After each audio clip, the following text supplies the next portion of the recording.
সমুদ্রের তীরে ভেজা বালুর ওপর লেখা একটা নাম। ধরুন, কোনো হার্ড ড্রাইভ নেই, ক্লাউড স্টোরেজ নেই, এমনকি পাথর বা তামার পাতেও খোদাই করা নেই। শুধু ভেজা বালু আর বড়জোর কয়েক সেকেন্ডের আয়ু।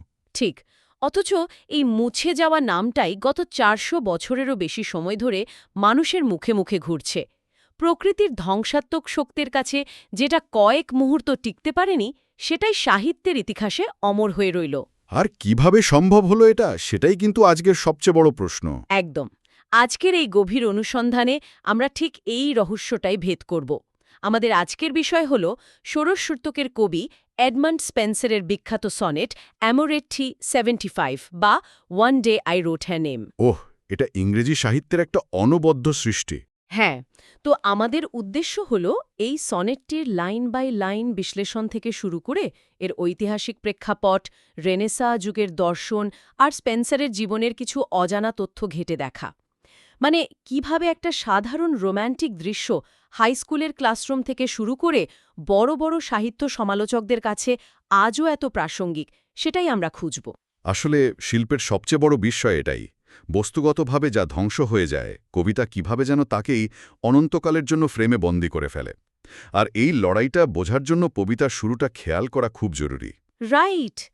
কবিতাটি শুরু হচ্ছে খুব পরিচিত একটা দৃশ্য দিয়ে, মানুষ আর প্রকৃতির একটা অসম লড়াই।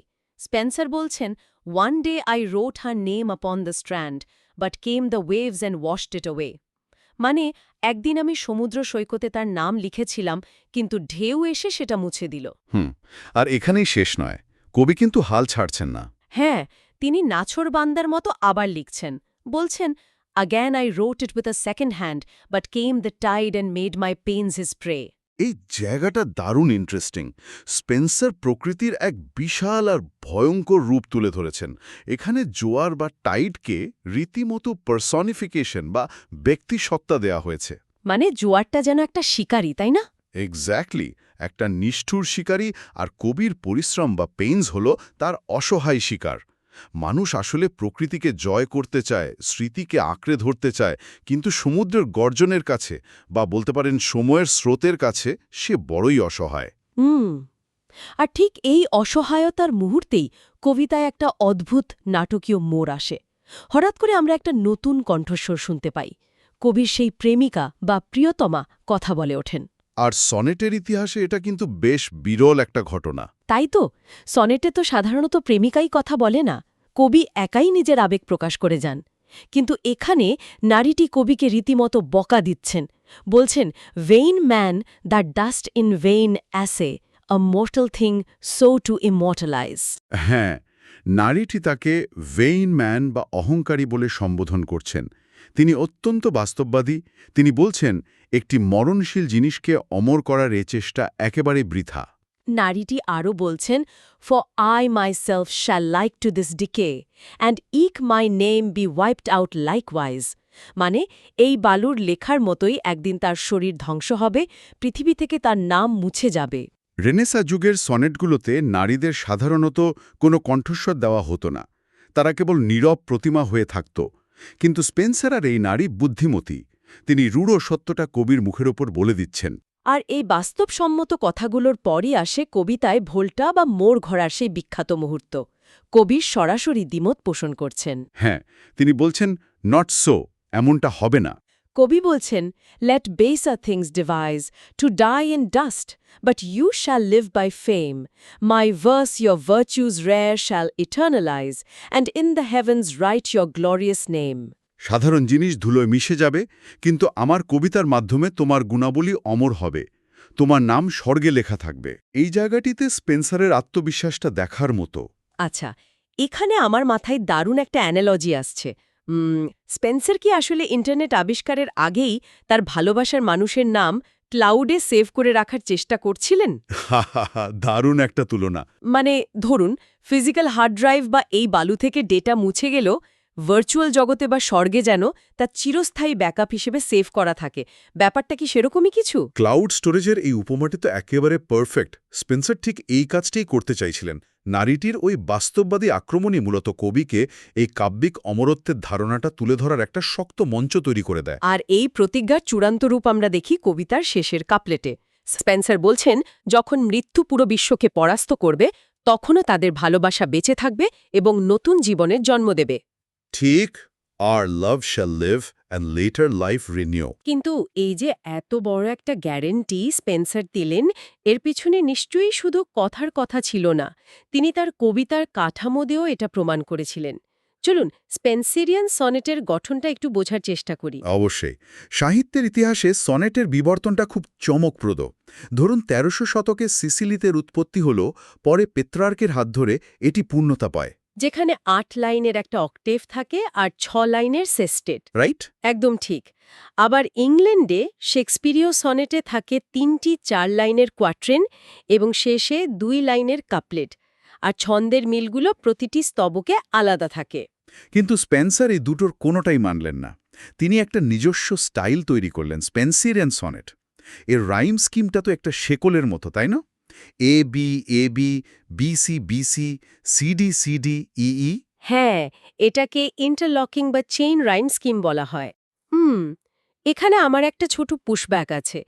এত কড়া নিয়মের ছকে ফেলে কবিতা লিখলে, যেখানে একটা স্তবকের শেষের শব্দ দিয়ে পরের স্তবকের মিল শুরু করতে হয়, এতে কি মানুষের আসল আবেগটা একটু কৃত্রিম হয়ে যায় না? আপাতদৃষ্টিতে এটা খুব যান্ত্রিক মনে হতে পারে, কিন্তু এই রাইম স্কিমটা সনেট 75-এর থিমের সাথে একদম নিখুঁতভাবে গাঁথা। আচ্ছা, কিভাবে? একটু খেয়াল করুন, কবিতাটির পটভূমি হল সমুদ্রের ঢেউ। একটা ঢেউ এসে তীরে মিলিয়ে যাওয়ার আগেই যেমন আরেকটা ঢেউ এসে তার সাথে মিশে যায়, স্পেন্সারের এই ছন্দগুলো ঠিক তেমনি একটার সাথে আরেকটা ওভারল্যাপ করে। ও আচ্ছা, মানে প্রথম স্তবকের শেষের বি সাউন্ড পরের স্তবকের শুরুতে আবার ফিরে আসছে। ঠিক তাই। এটা কেবল একটা নিয়ম নয়, এটা হলো ছন্দের মাধ্যমে সমুদ্রের ঢেউয়ের জাদুকরী আবহ তৈরি করা। ব্যাপারটা তো সত্যিই দারুণ। রাইম স্কিমটা নিজেই একটা সমুদ্রের ঢেউ।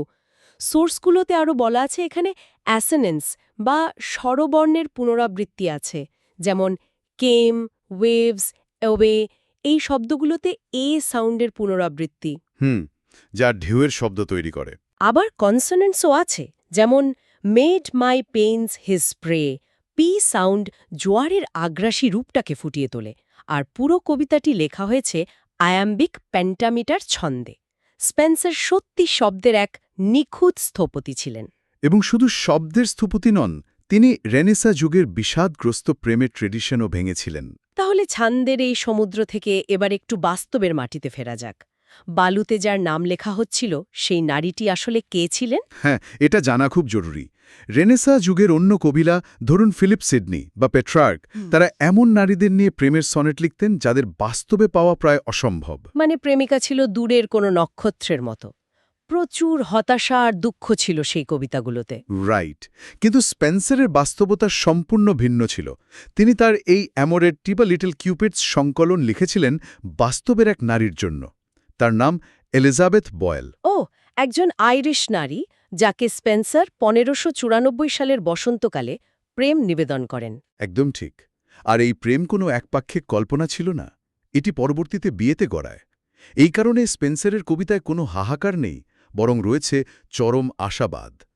খ্রিস্টীয় বিশ্বাস অনুযায়ী বিবাহিত দম্পতিরা স্বর্গেও একসাথে জীবনযাপন করেন, তাই তিনি এতটা নিশ্চিত ছিলেন। কিন্তু এখানে বেশ মজার একটা বৈপরীত্য আছে। কীরকম? স্পেন্সার এত বড় বড় কথা বললেন, প্রেয়সের নাম স্বর্গে লিখে রাখবেন বলে প্রতিজ্ঞা করলেন, কিন্তু পুরো কবিতায় এলিজাবেথের আসল নামটা তো একবারও উল্লেখই করলেন না। এটা সাহিত্যের আলোচনায় খুব দারুণ একটা আইরনি। মানে শেষ পর্যন্ত তো কবির নিজের নামটাই অমর হল, প্রেয়সীর নাম তো আমরা আলাদা করে কবিতায় দেখতেই পেলাম না। এলিজাবেথীয় সনেটগুলোর এটা একটা সাধারণ বৈশিষ্ট্য। কবিরা হয়তো নারীটিকে একটি সার্বজনীন রূপ দিতে চাইতেন। তবে হ্যাঁ, একথাও সত্য যে শেষ পর্যন্ত এই কবিতাগুলো প্রেমিকার চেয়ে কবির শিল্পী সত্তাকেই বেশি অমর করে রাখে।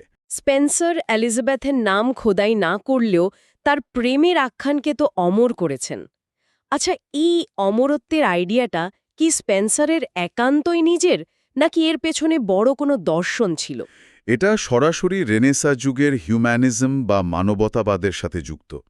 মধ্যযুগে মানুষ নিজেকে খুব ক্ষুদ্র ভাবত, কিন্তু রেনেসা যুগে মানুষ নিজের মেধা আর শিল্পের শক্তিতে বিশ্বাস করতে শুরু করে। সোর্স থেকে আমরা ওভিডের মেটামরফোসিসের কথা জানতে পারি তাই না? একদম। প্রাচীন রোমান কবি ওভিড দাবি করেছিলেন যে সাহিত্য মানুষকে মৃত্যুঞ্জয়ী করে। স্পেন্সার সেখান থেকে খুব অনুপ্রাণিত হয়েছিলেন। আবার এখানে বাইবেলের প্রভাবও তো স্পষ্ট, যেমন 1 জন চ্যাপ্টার 5 ভার্স 13 অনুসারে ঈশ্বরের নাম লেখার মধ্য দিয়ে অনন্ত জীবন লাভের কথা আছে। হ্যাঁ, স্পেন্সার কিন্তু অত্যন্ত চতুরতার সাথে ধর্মীয় প্রতীক আর ক্লাসিক দর্শন এক করে দিয়েছেন।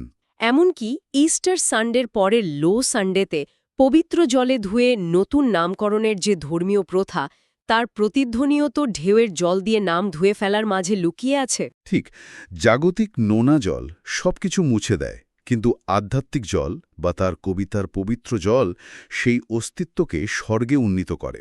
কিন্তু আমার একটা প্রশ্ন আছে, কবিরা কি আসলে একটু বেশি আত্মকেন্দ্রিক হন? মানে আমার কবিতাই তোমাকে বাঁচিয়ে রাখবে, এটা কি গভীর ভালোবাসা নাকি শিল্পীর বিশাল ইগো? এটা কি শুধু ইগো বলা যাবে না, এটা হলো মানবীয় শিল্পীর শক্তির প্রতি এক গভীর আস্থা। তিনি বিশ্বাস করতেন ঈশ্বর মানুষকে যে মেধা দিয়েছেন তা সময়ের বিনাশকারী শক্তিকে জয় করতে সক্ষম। দারুণ একটা পয়েন্ট। শিল্পের শক্তি, মানবতাবাদ আর রেনেসা চেতনার এক অসাধারণ সংমিশ্রণ এই সনেট 75। এবং এই কারণেই এটি আজও এতটা প্রাসঙ্গিক, কারণ নিজের একটা চিহ্ন রেখে যাওয়ার এই আদিম বাসনা আমাদের সবার ভেতরেই আছে। একদম। আজকের আলোচনা শেষে এই বিষয়টা আমাকে খুব ভাবাচ্ছে।